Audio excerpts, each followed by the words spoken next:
about the museum. The museum is all about the Spitfire, which I'll talk about later, but it became the gate guardian here in 1955. And it originally sat across the road by that hedge there until around about 1958 when it moved across to this side. We know it was 1958 because the Americans were still here looking at the Spitfire on this side, and they left in 58. And then the Hurricane came along when the museum was established. And we'll talk about that a bit more, but just to give you the introduction about why we're actually here as an operation. I'm always good friends with what is now the MOD Fire School, which was over the road, all of that lot, which was RAF Manston and the headquarters. And always up to now it's been a Wing Commander RAF posting as the CO, because every Wing Commander expects to have a command. They now have more Wing Commanders than commands, so they give them the fire school. We've not yet had a pilot for a long time. The last CO, before the present one, was a backseater in Tornado F3s, but the one before him was air traffic, and he was an aviation archaeologist. And where I'm going with this story is that he suddenly came over one day and he said, my command is no longer Royal Air Force, it's MOD. I've been told to take down the RAF standard. And over the road there, through the trees, are two flagpoles.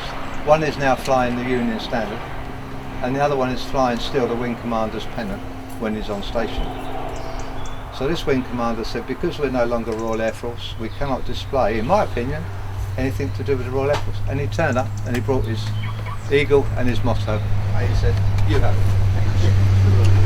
And that's because of our association with the RAF, because of the two aeroplanes that were gate guarded, and we therefore have in our name the RAF Manston Spitfire and Hurricane Memorial Museum, which is how we've come to have the whole name. We've always been a centre for the RAF and the RAF Association for various services like Battle of Britain Day, and this used to be the focal point of the memorial, which is the stone that was put up for Battle of Britain. But we're now going round to the far side and you can see the Memorial Garden, which is now where we have our parades if the weather's good. And we'll go around this way. You will recognise as a sea mine, but it's a magnetic mine that was dropped by aircraft, and therefore it's relatively appropriate to be here. And we've converted it into a collection box with a money slot because we're a free museum.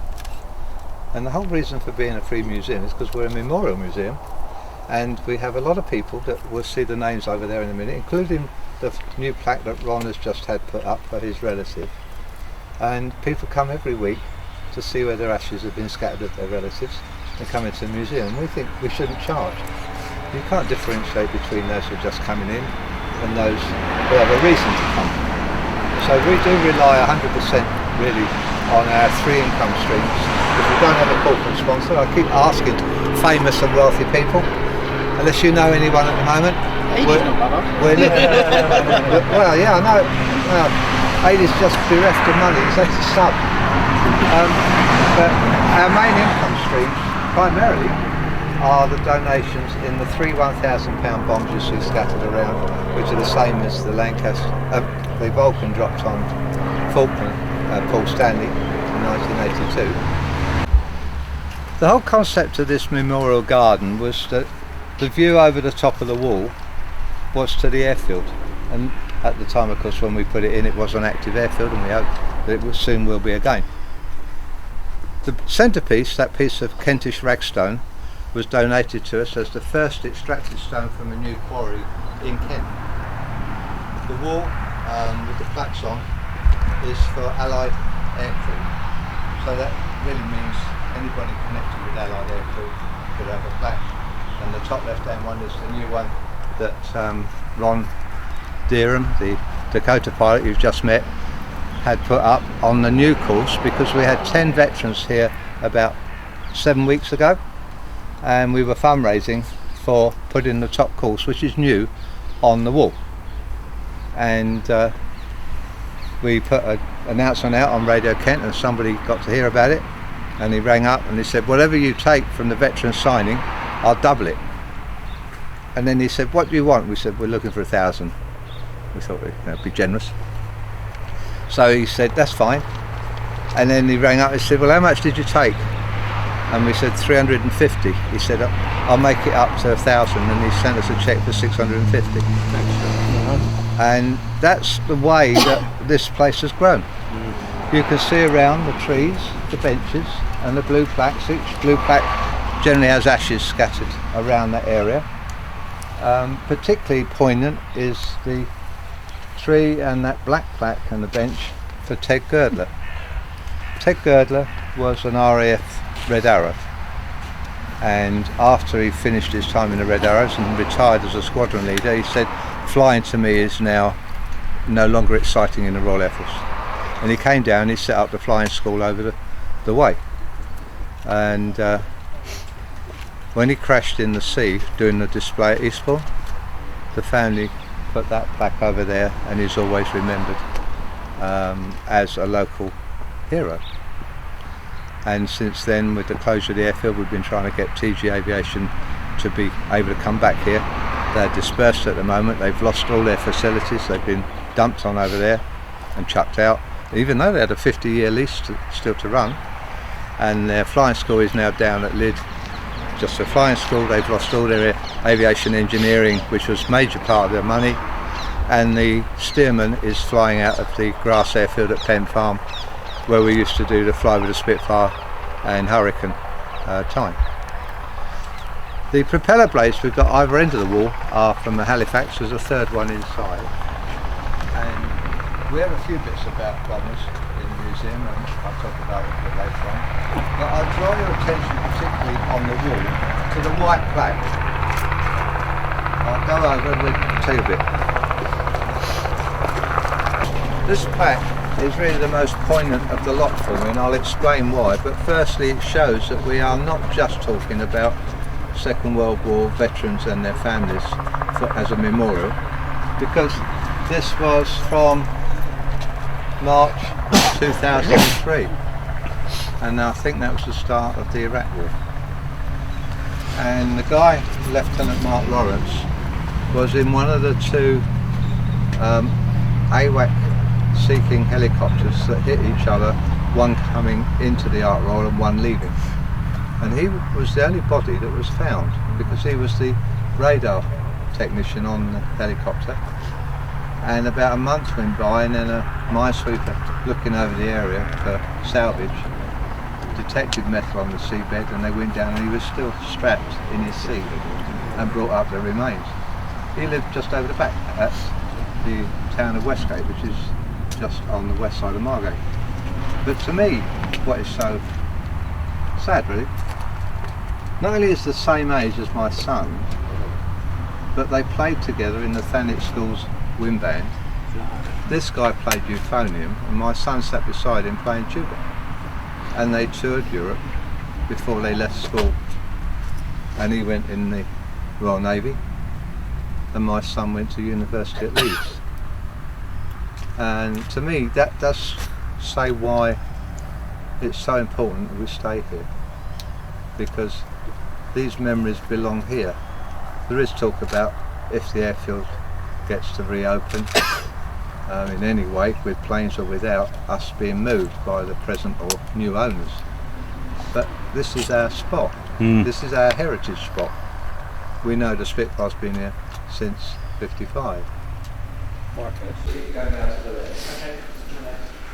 Okay.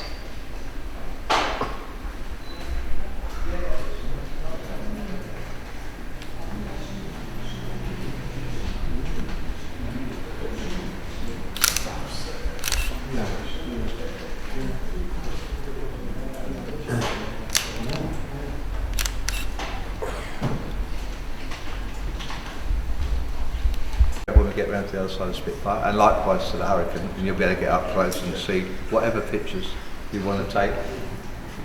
Any photos, one inside, you can go down, crawl around underneath, take your pictures. There is no restrictions on photographs here. So, we're all down to the RAF wanting to bring the Spitfire down here in '55. And it's a 1944 built aeroplane, and I'll talk a bit more about that later. But therefore we've always been under the control until the RAF left this civilian airfield in '99 as an RAF run trust. They set it up, and the Spitfire came down in '88 because it was the gate guardian at Bentley Priory, and when Bentley Priory was disposed of, the RAF didn't know what to do with it. Hurricane had already been repaired and restored at Rochester with maps in the late 70s, and was coming back here to stand on the grass here as it is on this spot now. And that's where the local people came in to become involved, because they said to the MOD, please, our Thanet Spitfire should not be sitting outside, having been restored very nicely. It needs a building. So the MOD said, right, we'll donate the land, but we're not putting a penny in for the building.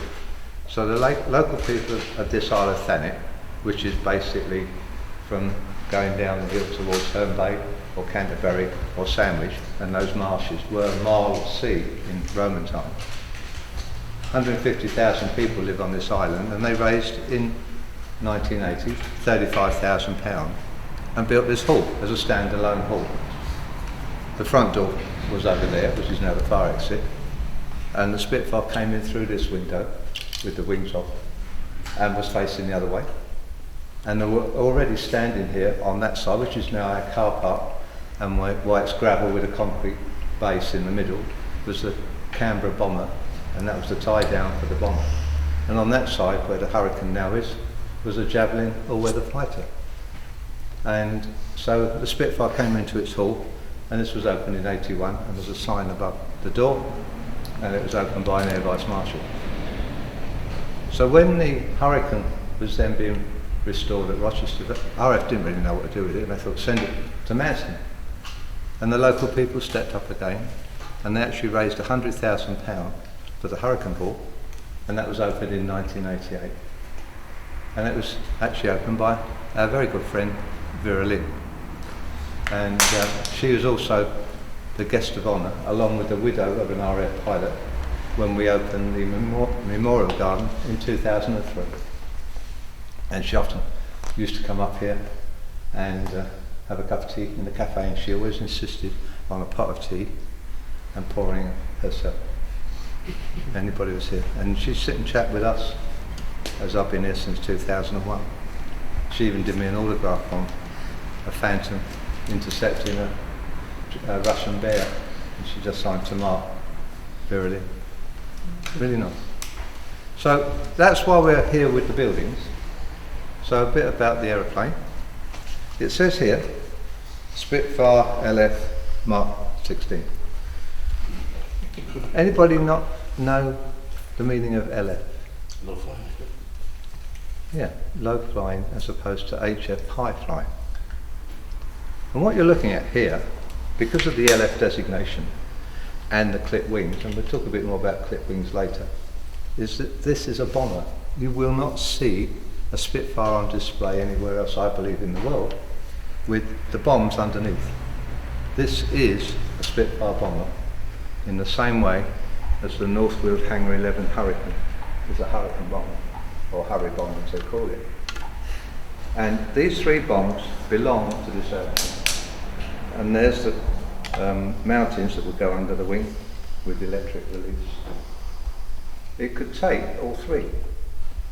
So that's the same weight as that £1,000 bomb out there or outside.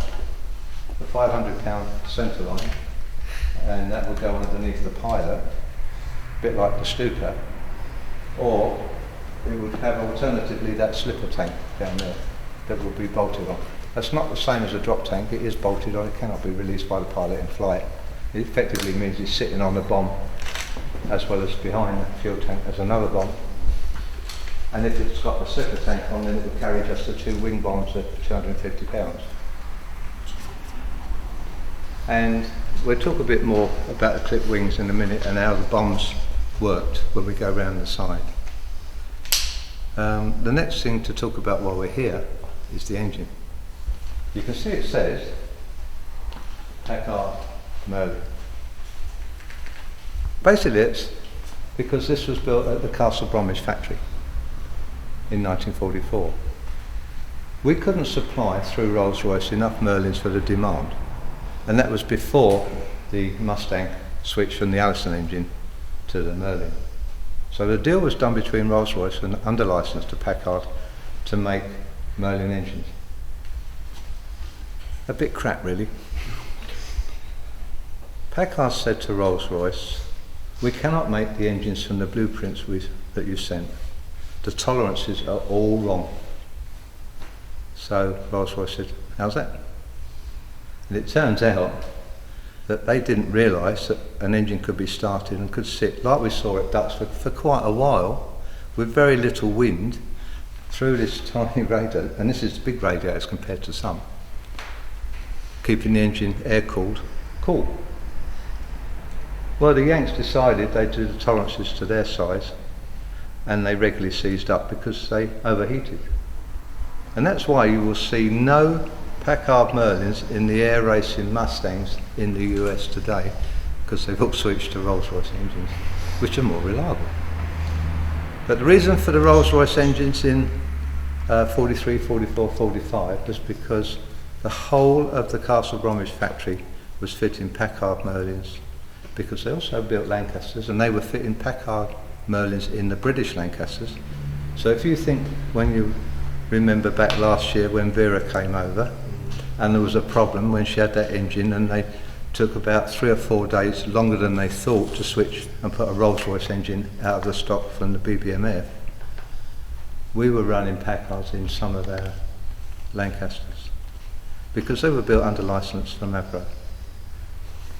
And looking at the pipes, Peter Monk, where you're going tomorrow to Bigham Hill, he actually sent 2 of his engineers down when he was restoring his Mark 16 with a van and a load of tools, took all these pipes out, and they fabricated the pipes for their engine in the car park outside, because they couldn't find a proper plan for these pipes. So when you look at the Mark 16, you will see that they were made here, just with their guys with a pipe bender and a vise and that in the car park. The other thing that we'll talk about is this baby camera, which sits in here. This was your actual camera for doing your aerial pictures through that little window. Pilots used to think, particularly later in the war, that the camera would actually tell them that they had shot down the enemy. But it didn't.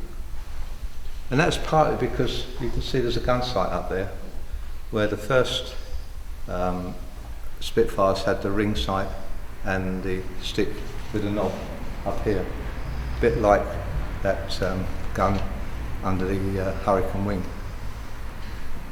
So I'll talk a bit more about why that really was no good to confirm pilot kills when we get around the corner. Have we got any questions so far?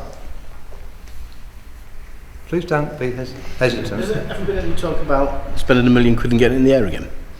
Sort of. It needs a lot of money if it was to ever do that, because it's got a cracked main spar, and therefore it is the heart of the plane. We're desperately hanging on because we don't want to move, because if this goes out in the open, there is a chance it will be taken. Even more of a chance the Hurricane will be taken, because that's the best restored Hurricane in the country. It's better than any other museum Hurricane around, so we're told. It's also, when you go to places like, we've been down to Capel today, and if you go to Hendon, that is the aeroplane that the Hurricane was moulded from, for the plastic ones that you saw today. There is no other Hurricane that was used for the moulds. There was some moulds taken off of this, but other Spitfires also had some female moulds made. And when the female mould came off of our Hurricane, it ripped all the Irish linen and the paint off, and that all had to be done again. And the people who were the most upset, apart from the people who restored at Rochester, were Humbrol, when Rochester went back and asked them for some more paint to do it all again, because Humbrol donated the paint for both of these. Now I'm well aware that amongst you there are people who know a lot more about Spitfires than I do. I only know a bit about these. You can only learn so much. But there are 5 types of wing recognised for the Spitfires. This one is the mixture of the cannon and the machine guns. So I'll just do a comparison between the Battle of Britain with the small 303 machine gun and the bigger machine gun for the moment that is in the later 1944 Aeroplane. So you can see the bullets here, and 50 cal from the American Browning. And I assume that you all know how to work out the difference in bullets calibre. It's the thickness at the back, the piece that's in the cartridge. So the thickness of my finger is about ½ an inch or 50 cal. So the Battle of Britain bullets were a third less at 303, and they were the rifle bullet size. And the Spitfire in the Battle of Britain, as with most Hurricanes, but not all, had 4 of the small machine guns in the wing. And some Hurricanes actually had 6 machine guns in the wing. And our 303 display is over that far side, when you can see that as we come round. But did you know these baby bullets that were all we were firing in the Battle of Britain, 92% has been calculated by people who know to have missed the Germans and not hit anything at all. And they thought, on that figure alone, I don't know how we won the Battle of Britain, bearing in mind that the Germans had cannons like this from before the war. And this cannon, which is sticking out here, is the built under license Hispano Squeezer from Switzerland, 20mm. Now 20mm, if you think that 25.6mm is an inch, is possibly almost 50% bigger than this bullet on the 50 cal. And this is a machine gun that you see sticking out the side of B-17s. The prototype, that was the Mitchell design, was not a wing that could take a gun, because he made a bit of a mistake. The actual framework inside the prototype, instead of like this running from here to there, ran from there to there. And there was nowhere to put a machine gun in. And if you get down to Tangmere Museum, they've got prototypes for both the Spitfire and the Hurricane down there, both with 2-bladed propellers. And we actually borrowed in 2011 and took to Capel for the 75th anniversary of the first flight of Spitfire, that blue prototype replica, and built it down there for that weekend. It took 6 of us to lift that wing and get it off of the transporter that brought the fuselage up. The fuselage was so heavy I had to tow it off with my X-trowel and the rope around the tail wheel. We just couldn't get it across the field where you walked out to see the statue today. That was so muddy because we had a marquee at the back of the statue facing the memorial wall, and it had to come in from the gun emplacement around the back. So while we're talking about the differences, we've got the propeller I mentioned. The 2-blade was the prototype. The smaller Merlin engine was the 3-blade, which is also what you see fitted onto the Hurricane. The larger Merlin, which is this one, is about 6 feet 50, has a 4-blade because it was being developed. But while the engine got a bit bigger in the Hurricane, it never went to a 4-blade propeller because Hawkers weren't interested in developing the Hurricane because they were working on the Typhoon and the Tempest. But with the 5-bladed propeller that you see around, they are the Griffon engines, and that's the way to recognise initially what you're looking at, and therefore to date the aeroplanes. So we saw at Duxford last week the old Mark 1s, and there was a question put up when it was announced about the Battle of Britain Memorial flight, the Eric Locke plane as the only aeroplane Spitfire flying that took part in the Battle of Britain, and the 2 Mark 1As that we saw, why did they not take part in the Battle of Britain, of which one of them was older? And that's because that one crashed at Dunkirk before the Battle of Britain, and it's just come back and been restored recently. The other 1A wasn't built until October, and therefore missed the Battle of Britain. Where this one, as you see, is how it finished the war. And this is really the development of the Spitfire, except for the Griffon. So you're looking at exactly the day of May the 5th, 45, when this aeroplane finished the war, in its perfect colours. And I stress that because when we look at the Hurricane later on, it's all a different paint job, it's a false job to tell a different story. We're therefore looking at 403 Royal Canadian Air Force, and that's the Wolf's Head, and behind over there is all the information about the Canadians. But it wasn't issued new to them, and there's a tiny bit here about 66. It was issued new to 66, and they had a landing accident and the undercarriage collapsed. So this was repaired but didn't go back. And you can see the 4 black crosses on the side. That's genuine. This plane did genuinely shoot down 4 Luftwaffe aircraft, April, May 45. There again, how many aeroplanes do you know that genuinely did this? Most of them are painted up to represent, like Thumper 3 from the BBMF Lancaster. It's never the Lancaster we're looking at, is it? It's always represented something else, like we had Phantom of the Ruhr as the last paint job. Even that Lancaster's been known to have different paint jobs on each side. But this is the real McCoy. And we'll walk around the side and we'll look about the wing, and then I'll talk a bit more about the fuselage. But what it's nice to do is to remind those who've forgotten about the principles of flight with a real wing. You can see the front of the wing has this nice curve on the top, but underneath it's dead flat. And the air that is approaching the wing there is the same air that is here. But it has to accelerate over the bump. The acceleration creates negative or low pressure, and the wing naturally wants to rise into it. What the Americans in NASCAR racing call drafting. You get cars bumper to bumper doing 200 mile an hour around the Indy circuit because there's no air to get a vacuum between the two, don't they? So that's why you've got this lovely curve on the top. So then people say, okay, where's the ellipse gone? Where's it? Why is it missing? We've got the ellipse on these models up here. The average ellipse on the end of a Spitfire wing is actually the length from my fingertip to my shoulder. That's the regular one. There's a shorter one and a much longer one, which is what the PR aircraft had to get to higher altitude. But remember, I said to you, this was a dive bomber. When you dive an aeroplane, you don't have the lift that I've just talked about, but you don't get the pull-up when you're in the dive and you've released your bomb load at your target. And that was how this aeroplane worked. It was like the Stuka. It wasn't like the Phantom in Vietnam, cruising through, dropping napalm and cruising away. Once he'd aimed at his target, released his bomb load and wanted to pull up, with the full ellipse on, it just wouldn't pull up. And some did crash and kill their pilots. Others that did pull up, the wing was warped.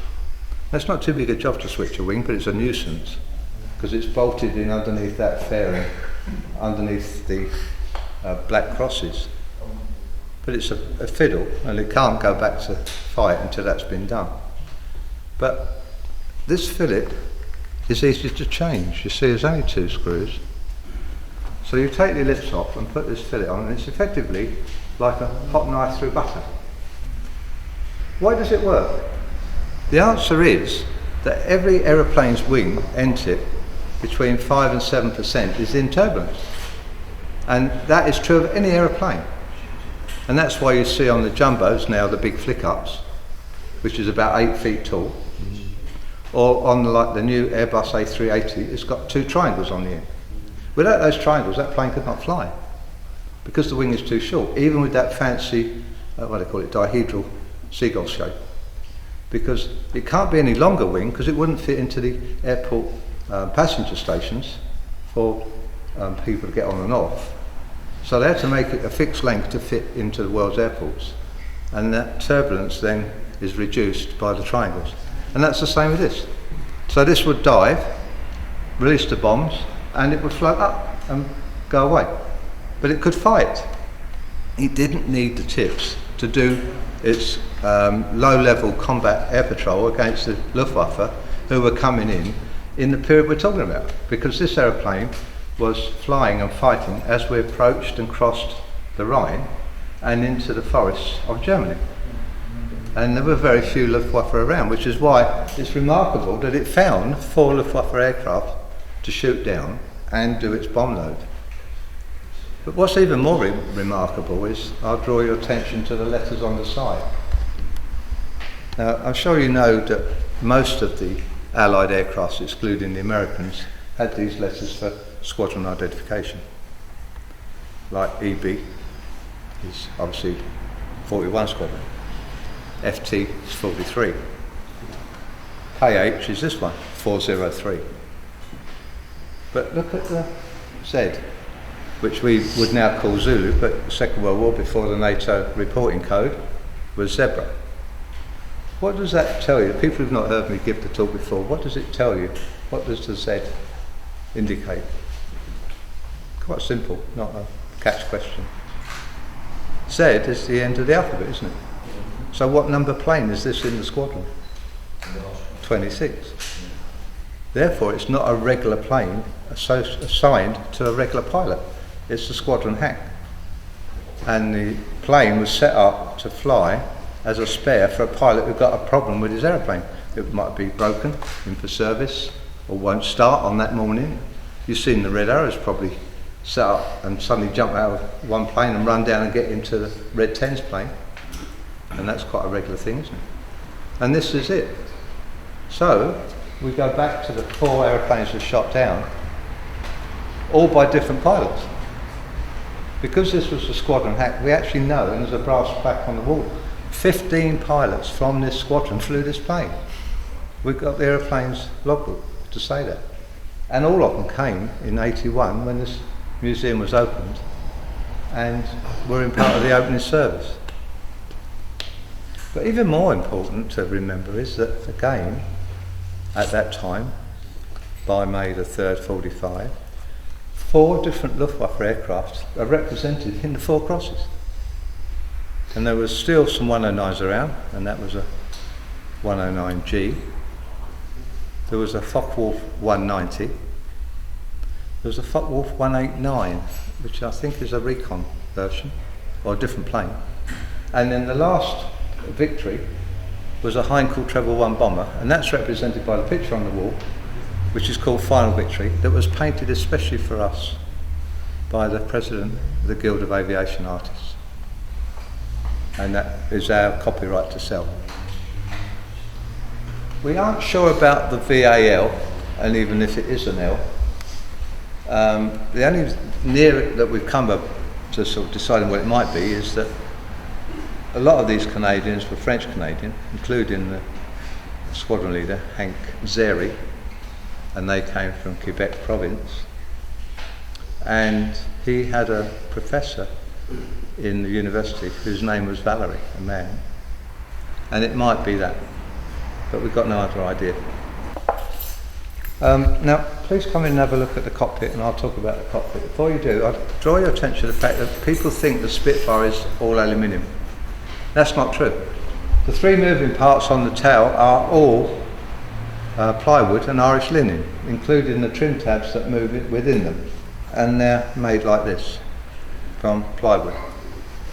Also, the armour behind the pilot looks like that, the bigger bits on this plane, and the window that the MOD didn't want to put in because it cost money, and they thought the pilots didn't need that protection, and it was only a great hoo-ha that the armour-plated window was put in front of our pilot. So please feel free to come in and take your pictures, and I'll talk a bit more about what you're looking at in the cockpit. And raise yourself so that the top of the crown of your head touches the dome. Now the dome is a post pre-production redesign. It originally did come out with a birdcage cockpit, a bit like the Hurricane. But they realised that only people of medium to short stature could fly with that, but people of my height and taller wouldn't fit. And they put the double feet on the pedals and this raising up and down seat. And in fact, if you're sitting in one of the Spitfires, Peter Monk sent his team down and borrowed the seat because they wanted to replicate not only the seat but the mechanism, the levers underneath to make it go up and down. Behind the seat is the 2 pieces of armour, and I presume you all know that you're sitting on your parachute when you're in there. But of course, when you're sitting in there, think about bailing out when you've been shot down. Now the Germans actually obviously captured some of these, and they looked at the plane and worked out the best way to shoot a Spitfire down. And that's from over there, and not over there, on the 3/4. A simple reason. If you look in there when you're sitting in there tomorrow, look for the throttles down by your knee. You've heard of the phrase throttle and stick. Right? The stick is the control column. Incidentally, the black bit is made by Dunlop and it's bendy. This is unique because it's got the bomb release on it as well as the guns. You won't see that in other Spitfire. And the throttles are down here. If you sit tomorrow and hold the control column with your right hand and your left hand is working the throttle, just try and look over your left shoulder to the 3/4 and over your right to the 3/4 and see how much more manoeuvrability in your neck and shoulder pattern you've got over there than over here. And which is why the Germans wanted to shoot it down from this side. They were less likely to be seen. So, the best way to shoot this down was to get the tank. So a few bullets, it doesn't matter which way around, it will start up front. A few bullets in through the engine. A few bullets under the armour cover that doesn't do the whole of the tank. The tank drops down into a well and puncture the tank. But get more bullets through that area into the pilot seat and puncture the bulkhead so that the fuel is then running into the cockpit. The bullets that are rattling around inside will do some damage to the wiring and you'll get an electric spark and set fire to the petrol fumes. And in theory, the pilot is shut in with his canopy closed. And therefore, the minute that he opens the canopy, if he's able, the fire will increase 10, 50, 100% when it'll be big fire and he's got to go. The last thing the German wants to do is to get a few bullets through the door, it's all aluminium, and get our pilot just wounded. They're not worried about killing him, they want him out of the fight. It's something that the Taliban copied in Helmand. When the area of the river with the big bamboo and corn, maize that was growing in that area, the Taliban never fired up here, they fired down there. They wanted to hit a soldier in the waist, so that he was wounded and not dead. That meant they took 2 more soldiers out of the fight who had to take the wounded man back. Now it is the same.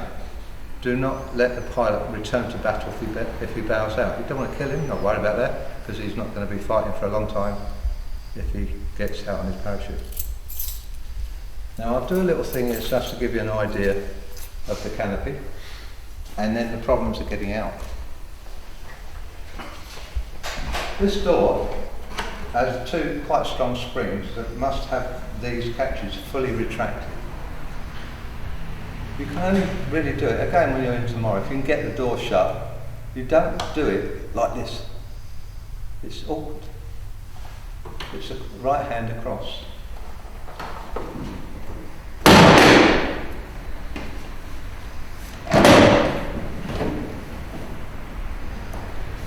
I won't latch it, because I'm not excited to undo the catch. This is supposed to be, and you should be able to check tomorrow, a quick release canopy. And it's this catch up here is the one that's supposed to be quick release. But you will have noticed inside the door the Mark 1 crowbar. Well, if you can't get the canopy open, the crowbar, in theory, is all you've got. But how do you break this? It's rock hard. So the stories go that the pilot did or would draw his revolver and put a few bullets through the canopy to enable him to try and smash, in his desperation, the perspex out and try and get this off. It's very easy for this to jam. But listen, how archaic is this slider? It only wants 1 bullet to muck it up. It's not going to do that. So, if our pilot is able to get the canopy back or detached or break the perspex, he might be inclined to tip the plane upside down if he's able and fall out. But that's not too easy. If the plane's doing up to, say, 400 mile an hour in the dive, this hardwood aerial is going to take him out or his harness, assuming that he's come out with his harness still strapped on. And that was always a problem. Because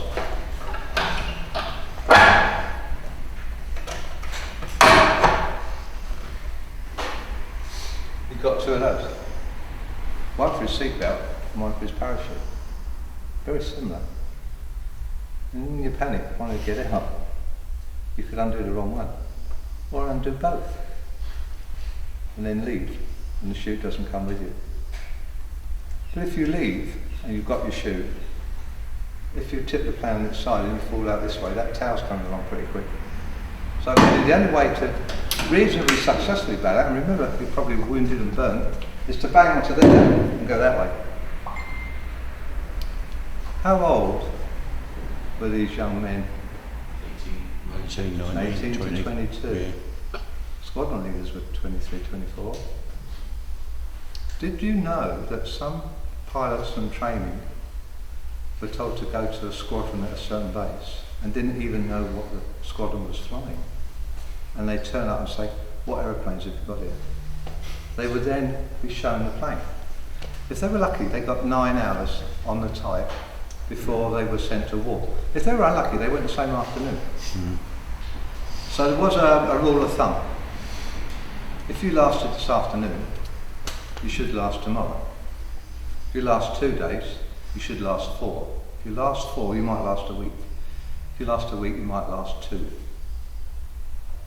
And you know from today, when you were down at Cable, the walk with the names, you also probably know from when you were at Cable, there was about 20% of those names, 500 out of the 3,000 roughly, who died. But I bet you don't know that out of those 500, half of those who started the Battle of Britain didn't make it to the end. That's a major percentage, isn't it? 50% of those who started in June, July didn't make it to October. And that doesn't get talked about. It's a statistic that I think is sadly forgotten. So our pilot wants to bail out, and his parachute might be coming with him. It might get hooked up on this bit here, but also it could have bullet holes in it. It could be burnt, and whatever, he's got to get away from our aeroplane. It's going down at 400 miles an hour. Looking at the wing, and this is more to compare when we talk about and go and look at the Hurricane. This wing was advanced design, not only in the style and the shape, but the fact that these rivets are flush. That means there's no head. When we look at the Hurricane, you will see the rivets are proud. That means they're above the wing. That made about 5 mile an hour difference between the aeroplanes, just purely on that as a feature. We've also got these covers that had to be removed for refueling, rearming while the refueling was going on. This big cover over the cannon and those small ones to get the bullets. Each gun had about 300 bullets, and that was 15 seconds of continuous firing. But you didn't do that because you melted your barrels. You had to do what they call bursts. Now, we were talking earlier about the camera not being any good on this aeroplane for determining that you shot down a German. Quite simply, it was not pointing at the German. And it's because of this advanced gun sight, which is American, which is called a deflector gun sight. And our pilot worked out, firstly, what average range he was going to open fire on the enemy, say 250 feet. And that was all determined by the Mark 1 eyeball.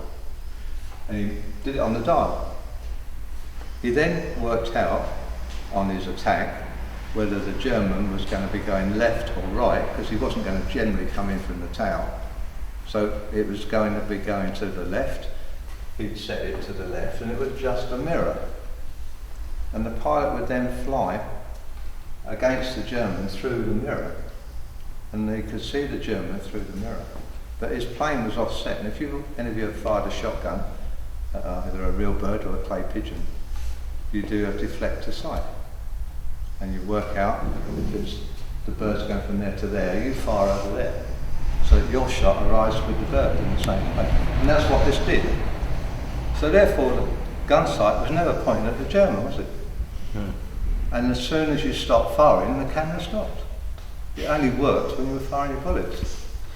So it didn't see the bullets arrive at the other end and shoot the German down.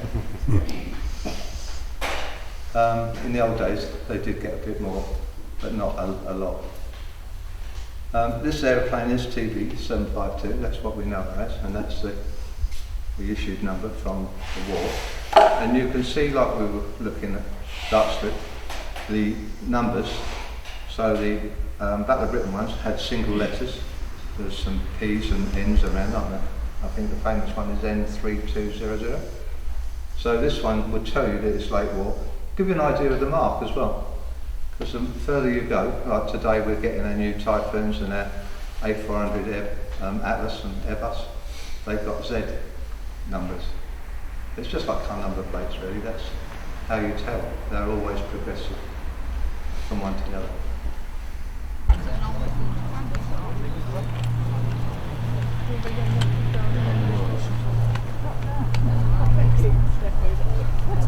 You're going to come closer?